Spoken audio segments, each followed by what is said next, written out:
What's good, you guys? We're back again with another video. Now, at the beginning of the season, one of my major predictions were that the Pelicans was going to be a top 4 seed, and I stood by that really hard. I think I made about 3 videos about the Pelicans. I was just really interested in the team. They had one of the best duos at the time of Brandon Ingram and Zion Williamson. They had some quality vets around them that were consistent and efficient vets in CJ McCollum and Jonas Valanciunas, who did their job. But then their young talent that they just drafted last year, Herb Jones, Trey Murphy, they saved David Griffith's job. I think that's how they say his last name. They saved his job because he was going down. He was going down, especially the last 3 years of what he did with that front office. But they saved his job. They showed it in the playoffs. Herb Jones being automatically one of the best defenders in the league.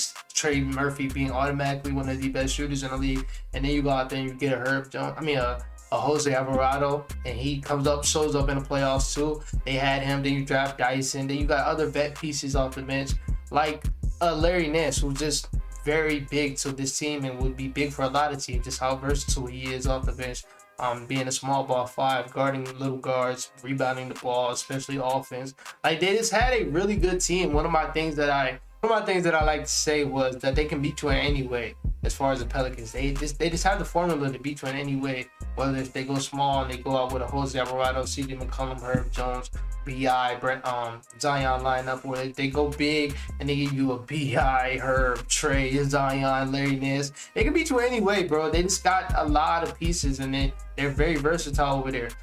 Well, I was wrong. This season has been very up and down for them, and I think some of this shit was just out of control. Even though one thing I will talk about is their medical staff sucks. We've seen it last season. Zion was able to come back last season. They held him out. They had him out as long as they did in his rookie season. This year, they're doing the same thing. They started out pretty decent. When they were all healthy, started out pretty decent. It was around like the 4 or 5 range. Then they turned it up, and then BI got hurt. But while BI got hurt, they still were turning it up. Zion was playing like an MVP. They were a number 1 seed for a couple days, and they dropped down to number 3. That's one of the major misconceptions. A lot of people was like, "Oh, they're a number 1 seed with Zion." For a couple days, yeah, you're right. But like, they was mostly hanging around like the 1 through 3 seed, and then out of nowhere, Zion just gets hurt. He got hurt in that Philadelphia Sixers game, and he wasn't even doing nothing crazy. That game, wouldn't even say it was an off game, but he was kind of chilling that game. And then in the play, he got hurt. He was just jogging. I think he pulled his hamstring and shit. And around that time, also Herb Jones got hurt. That's one of the major misconceptions with that year. When people talk about the injuries, they point out Brandon Ingram and Zion. No, it's more. Herb Jones got hurt. Jonas Valanciunas got hurt. CJ McCollum. As much as I am as a critic on CJ McCollum, he's been playing with a broken finger for the last couple months. And other like Sabonis, who really doesn't shoot the ball, so his finger doesn't affect him, or his hand, I think he heard one of those things, it doesn't affect him. But CJ's game is mostly off jump shots. He needs that finger to shoot. And not a lot of niggas like Kobe. They can't play with a broken finger. So he's been playing really bad, but he was dealing with an injury. Jose Alvarado has been out for the last 2 months. They had key pieces being out. And that kind of sucked for them because they were just getting it all together. BI was going to come back in a couple of weeks, and then they just go out with injuries. And then that's when that 10-game losing streak started. Zion was there for 6 of those games, and he went out. Then Brandon Ingram was there for 4 of those games, and he went out. And it just sucked that their whole season was just going downhill. When it started to look like their season was just going to go away because of injuries, Willie Green made a really good adjustment that needed to be made a long time ago, even when they were fully healthy. He made Brandon Ingram the point guard. We love CJ McCollum, just not a point guard, not the point guard that they need. And around that time, it was February the 7th, I believe. They were 29 and 28. As of right now, they're 41 and 39. In that stretch of games, Brandon Ingram has averaged 27 points, 6.5 assists, 5.4 rebounds, while shooting 50% from the field, 39% from the 3, and 87% from the free throw line. He's been one of the best players in the second half of the season, and it really doesn't get talked about. For me, this is like the second time I'm making this video. If you've been a fan of this channel for a long time, I believe like a year and a half ago, I made a video saying Brandon Ingram was one of the most underrated players in the league, if not the most underrated player in the league. I'm not gonna lie, I still believe that, because a lot of things that we will talk about in this video. But when we look at Brandon Ingram, I just don't think people realize how good of a player he is. I think people, when they look at this team, is more so just Zion. You see, even on the media, they kind of underrate Brandon Ingram. When you see like little pictures or advertisements of game coming up for the Pelicans when Zion's out, Brandon Ingram's not even a face. They put CJ McCollum sometimes, and that kind of confuses me because, like, bro, CJ McCollum's nowhere near on Brandon Ingram's level. I understand he has the name because CJ's been doing this shit for the most, but like, come on now, that's kind of disrespectful. I feel like Brandon Ingram should have more All-Stars than he does, but he just doesn't because he just don't got the name yet. But when we're looking at Brandon Ingram play, it's not that much basketball players better than him, and we will talk about that. In the last 10 games, and it's a little stretch, the Pelicans have won 8-2. And he's been averaging 28 points, 28.8 to be precise, 8.7 assists, 6.3 rebounds, 51% from the field, 42% from the three, and 89% from the nine. Damn near 50-40-90. In the stretch where they needed BI to show up the most, he showed up. And he basically became an overnight star to some people. Niggas like, oh, I'm trying not to cuss on this channel. People like me realize this been BI. The injuries just hold him back. So people that really don't watch like that, they don't know how good he is. He's been this good. He's been one of the best scorers in this league, one of the best mid-range players in this league, one of the best, if not the best, playmaker as a forward. Even though Giannis is kind of considered as a forward, I'll give you that. But he's been one of the best playmakers as a forward, and this whole stretch with Willie Green putting the ball in his hands the whole time instead of CJ McCollum is kind of showing people what me and a lot of people have been seeing from Brandon Ingram. He's just one of the best basketball players we have in this league. And it's really time we talk about it. Like in that stretch, they looked like they were down under the water, 29-28. Not what you thought the Pelicans were going to beat. They were around the 12th seed at that time, fighting with the Lakers. Now they're 41-39, fighting for the 6th seed. Why does that happen? Because BI turned it up like stars do as the number one. And that's something you will hear again in this video. Brandon Ingram is that guy. I am in a Twitter community, and we like to do a lot of things. If you want to be in there, just shoot me a DM or shoot me a comment under the video and I'll let you in there. But we like to do a lot of like top 50 lists. We did an all-time 50 list. We did 3 top 50 lists for this year. For the players in the NBA today. We're going to do some more in the off season. We're a really fun community. You're going to love it if you try to join. But we did a top 50 list around the All-Star break. And Brandon was heavily disrespected. Now, we know how people are these days. Very, very much off recency bias. And around that time, Brandon Ingram wasn't really playing because he had a toe injury. I get that. Even me, I put some guys over him because the injuries are like, it's getting too much.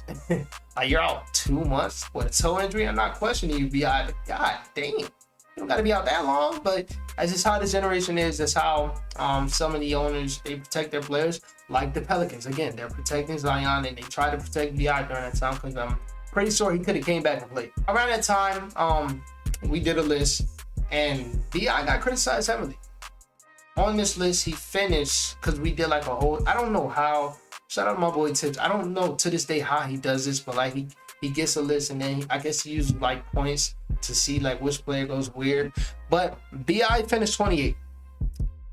You might not think that's not disrespectful, and it might not be to y'all, but I cannot look at Brandon Ingram play basketball and name 25 players better. So what we're gonna do in this video, we will break down the players that are above him. Starting off with, well, some of the I'm gonna get the players out that like obviously deserve to be there. I'm not even gonna talk about the top 10, but Dame, Anthony Davis, Devin Booker, Kawhi, I'm skipping that name, Donovan Mitchell, Shai Gilgeous-Alexander. I'll talk about that name later. Kyrie, I'll talk about that name later too. But James Harden, I think he's above B.I. Skip that name. Like, it's some guys up there that just, maybe they've shown more than B.I., but they're just not better. Like, one name I like to always talk about. Why do people look at Jaylen Brown and think he's better? What are y'all watching? I understand. Jaylen Brown's cool, 2nd seed. Shout out to you, bro. I wish I got to play for the Celtics. It's not that hard to be a 2nd seed in the East, especially with that good of a team. He's having a career year. I'll give him that. I used to think this wasn't close. I still don't think it's close. But when we looking at them, let's just break it down. Score for score, who's better? Jaylen Brown's averaging the most points. Congrats. Not the better scorer. Sorry. Not. That mid-range, B.I. being one of the best mid-range shooters in the league, that just separates it. I think B.I. is a better finisher. Jaylen Brown got the three. I think Jaylen Brown, when he gets hot, he's hard to guard. But like B.I., he's just hard to guard in general. Because along with being one of the best scorers in the league, he's one of the best playmakers in the league from the forward. We look at Jaylen Brown and Jason Tatum, we'd be like, oh yes, that's a one and a two. If you put B.I. on that team, that's a 1A, 1B. That's just how good of an offensive player B.I. is. I think that's separated. Now we go to the defense. I will give you that. Jaylen Brown is better, but you guys have to stop living in 2020. He is no longer elite. He's no longer really good. He's good. And B.I. is okay, so I get that. But I think their offensive games is more separated than their defensive game. That's just me. So I'm not putting Jaylen Brown over B.I. Some other names, Sabonis. No. Just no. Sabonis is having a better year. That's why most of this list is off this year for a lot of people, not mine. But Sabonis, no. Sabonis is a really good offensive player. I'll give you that. But just B.I. is the same way. And I think his game is more tailor-made for this NBA, especially in the playoffs. We're going to see it because when he's asked to do these things, he turns out like last year. De'Aaron Fox, I'll give you that. I'm a De'Aaron Fox guy. Paul George, I'll give you that. Jimmy, I'll give you that. They shouldn't be this low, but they are. Pascal got some limitations that I don't think B.I. has. As far as it's not as good of a shooter. His game, when you put longer defenders on him, it kind of hinders him. And then you look at their defense, those two are more of an argument than Jaylen Brown. I've been seeing like graphics of like the best player out the 2016 draft and Jaylen Brown. Bro, Pascal and Brandon Ingram in that draft. He's not better. Fuck out of here. Bam Adebayo. I put Bam over B.I. on my list. And like I said, I taxed B.I. So it was never biased to begin with. But I don't know. Bam, one of the best, if not the best defenders. But on offense, he can be here or he can be there. And in that playoffs, when you get him in front of a matchup like a Rob Will, we've seen him disappear. Al Horford, we've seen him disappear. And he's been in the playoffs more than Brandon Ingram, so I'll give you that. But like B.I.'s offensive game, I just don't. I mean, not B.I. Bam's offensive game, I don't know if I trust it in the playoffs. And I kind of give it to him because like in the playoffs, we live by Jimmy, we die by Jimmy. That's just how Jimmy is. He's just so good. But yeah, I don't know. Kyrie.